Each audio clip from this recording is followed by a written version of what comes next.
Então eu gostaria de abrir com os irmãos e falar lá no Evangelho de Lucas, no capítulo 24, o versículo é entre o 13 e o 32. A palavra diz assim: naquele mesmo dia, 2 deles estavam indo para um povoado chamado Emaús. Então, meus irmãos, a reflexão que eu gostaria de trazer aqui hoje é sobre esse caminhar desses discípulos. E a pergunta que eu queria fazer para a nossa reflexão é como estavam esses discípulos ao início do caminho de Emaús. Como eu disse, eu imagino que eles estavam atravessados por uma desesperança, uma frustração, um medo e uma incerteza muito grande. E eu acredito que esses sentimentos, eles não foram desenvolvidos nos últimos dias que eles estavam vivenciando. Esses sentimentos, eles vinham sendo desenvolvidos há muito tempo. Isso porque tudo indica que eles eram judeus. Por serem judeus, eles estavam inseridos em uma realidade religiosa. Uma realidade em que o Messias era para eles uma esperança.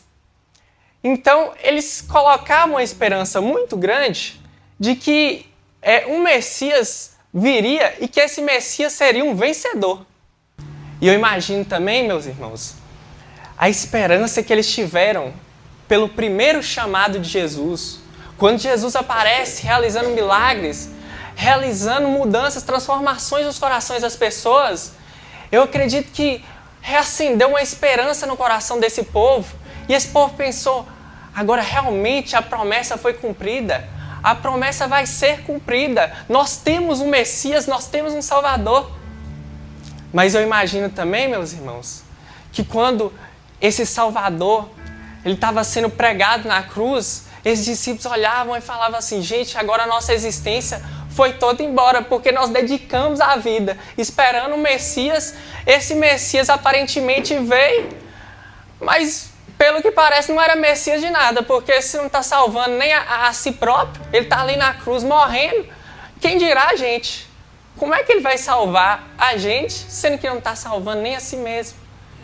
Eles viam o rei sendo pregado no madeiro.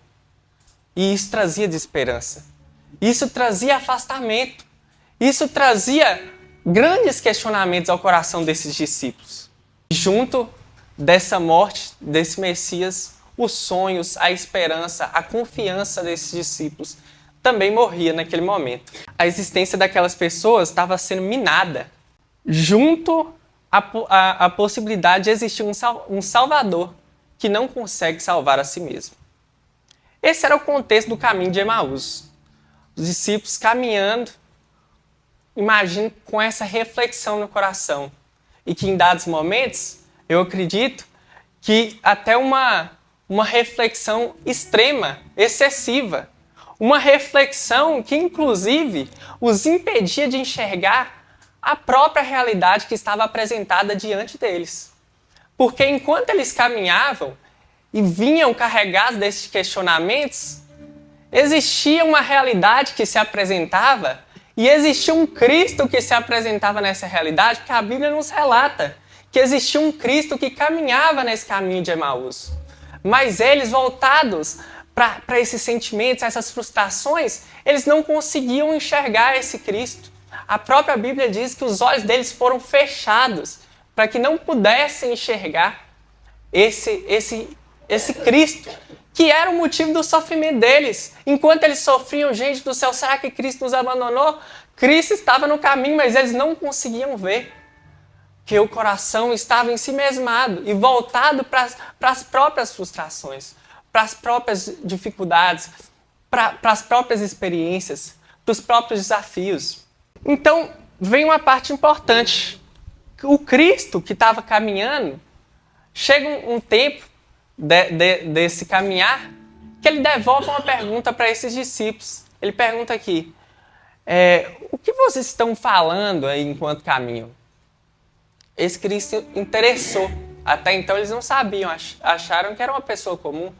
O que vocês estão falando aí? O que vocês andam falando aí? E aí é como se eu visse os discípulos como se estivesse fazendo uma fofoca. Uai, mas peraí. Você não tá sabendo o que tá acontecendo. Todo mundo tá sabendo. Calma aí, eu vou ter que te atualizar do babado do dia, uai. Não é possível que você não tá sabendo que tem um homem aí que era o top das galáxias, mas tá todo mundo falando aí na cidade e Jerusalém e região, tá todo mundo sabendo que esse homem morreu. Aí uma coisa que eu acho interessante é que Jesus, eu acho que ele devolve uma pergunta que sai até com um tom como se ele estivesse fazendo de tolo. Ele pergunta, que coisas? Como se ele já não soubesse, mas ele pergunta, que coisas? Aí eu acho que esses espíritos possam ter pensado assim, mas que homem besta é esse, gente? que esse homem tá arrumando, que não tá sabendo? Aí eles começam a falar, né, sobre os últimos dias deles, né? Começam a falar sobre a esperança que eles construíam. Enquanto eles falavam sobre essa esperança, eles falaram assim, nós esperávamos que ele fosse o nosso Salvador.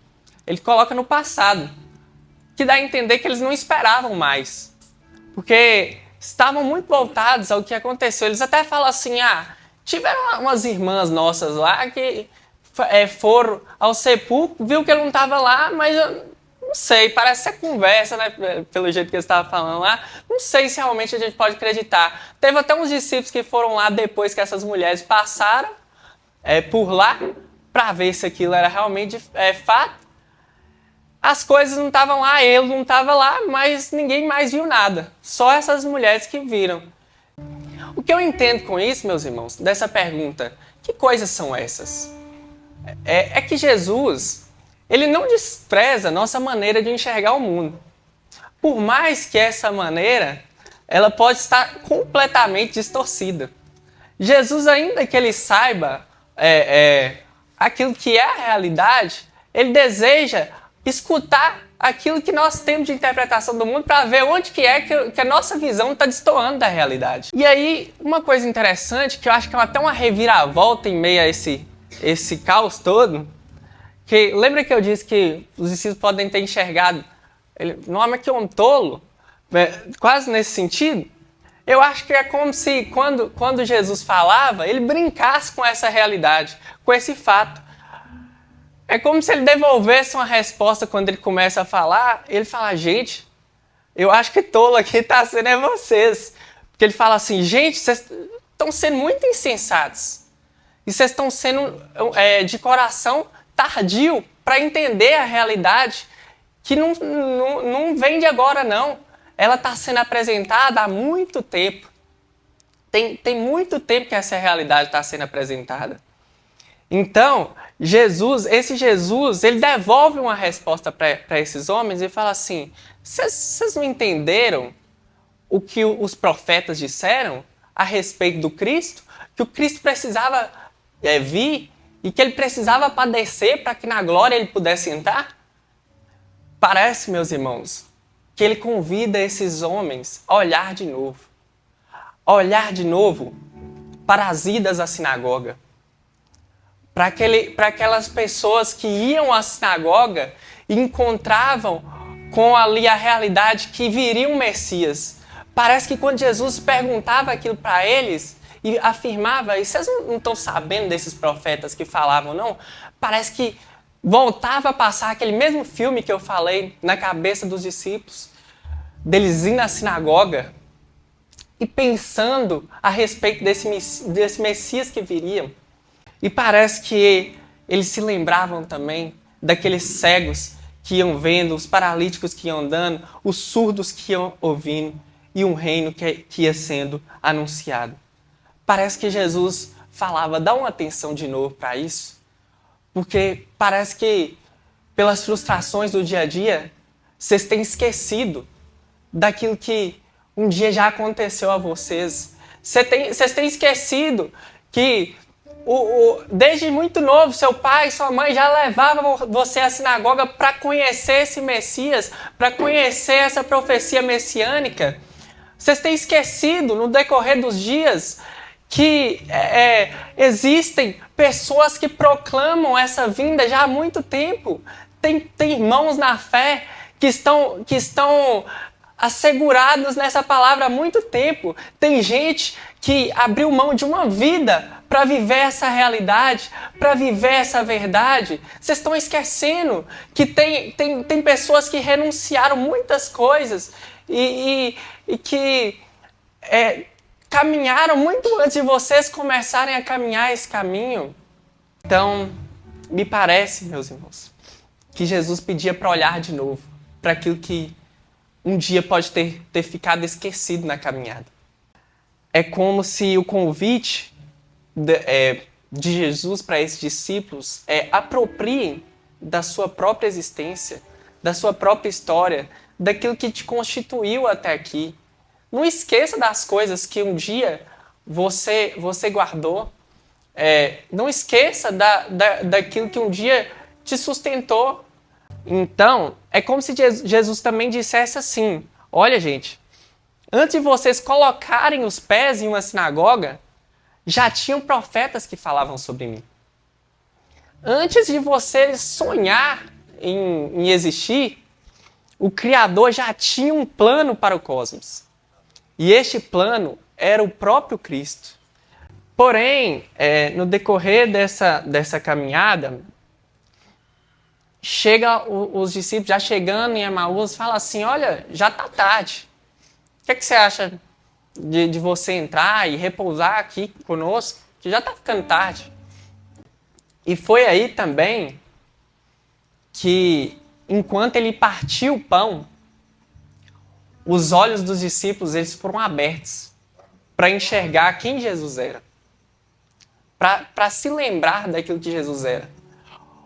O que me assombra, assusta de alguma forma, e o que me surpreende nessa história, é que muitas vezes na nossa cabeça dogmática, nessa construção que a gente tem a respeito da fé, a gente poderia pensar: os olhos...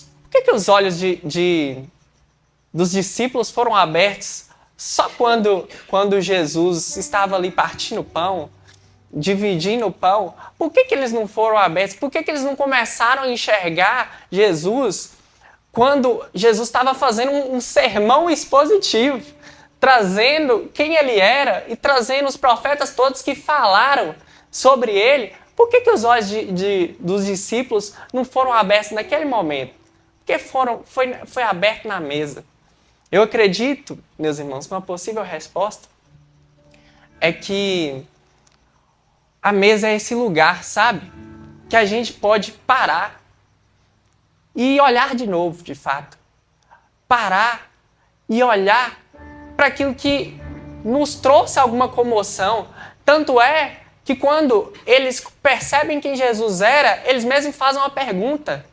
Não queimava o nosso coração quando ele pregava, quando ele falava sobre si, quando ele trazia o evangelho? Eu acho que na correria do dia, se eles ficassem ali: encontrei com Jesus, tchau, vambora, a pregação acabou, vamos correr, que agora a vida que segue, né? Segunda-feira, vamos pra luta, pode parar não, vão em busca do work, né?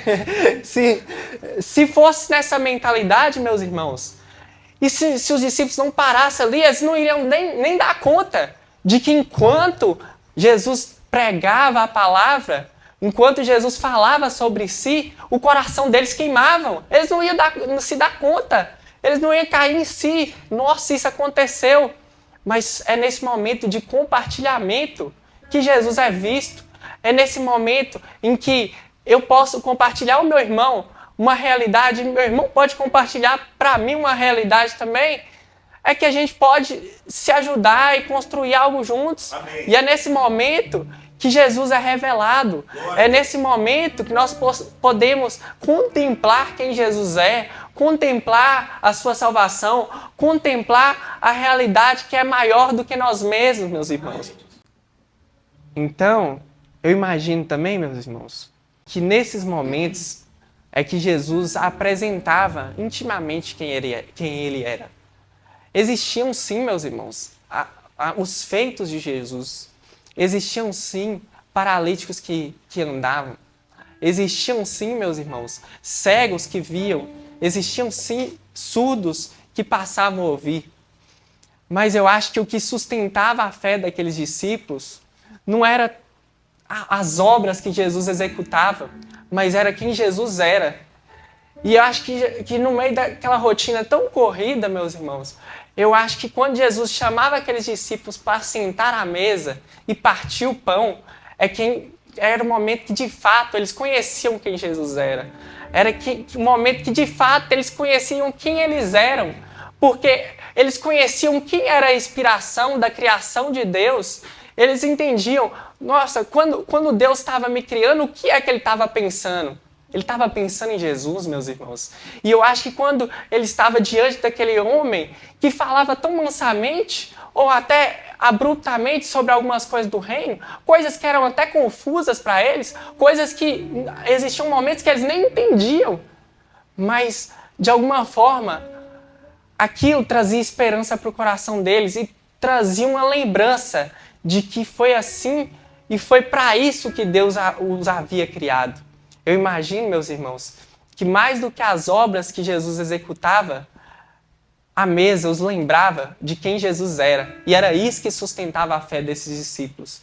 E foi quando Jesus se revelou naquela mesa que eles entenderam: agora eu sei porque o nosso coração queimava enquanto ele falava sobre as Escrituras. Então, existe um chamado para nós darmos lugar às experiências que são construídas nesse caminho, para que nós não possamos ficar apáticos a esse caminho que está sendo trilhado por nós, para que nós não possamos viver no automático, fazendo, sem sentido nenhum. Então, quando a gente tem um norte, meus irmãos, a gente sabe para onde ir, é que o nosso caminho pode ser construído com intencionalidade. E para que um caminho melhor, meus irmãos, do que saber que no fim nós temos um lugar na mesa do Pai, um lugar no coração de Deus de fato, que nós temos um lugar, meus irmãos. Eu queria deixar essa frase: muitas vezes estamos atravessando o caminho de Emaús sem permitir que o caminho de Emaús nos atravesse. Amém, meus irmãos? E assim eu gostaria de ler um poema que fala um pouco dessa realidade, para que venha fortalecer a nossa fé como irmãos em Cristo. Amém? Antes que qualquer vestígio de pensamento repousasse sobre o poeta, ou de que em sua mão a ponta da caneta se pudesse adensar, decretou-se uma sentença no cosmos que só se conhece caminhando. Aquela que diz convictamente que a vida é um bonde andando. Quando menino, cheguei até a pensar que tudo o que eu conhecia passou a existir a partir do meu nascimento. A sarcástica vida me respondeu sorrindo: sinto muito, eu lamento. Até porque só divide a história ao meio quem da história é senhor. Quem já era antes do tempo, mas que ao tempo se submeteu para se revelar como Salvador. E o espaço-tempo, que tanto o conhecia, já que por ele foi criado, foi palco de uma grande trama, vivida pelo Deus humilhado, em prol de que o clímax da existência humana, protagonizado por esse Salvador, nos tirasse da escravidão e do medo, à medida que o enredo de Cristo se encontrasse com o nosso enredo.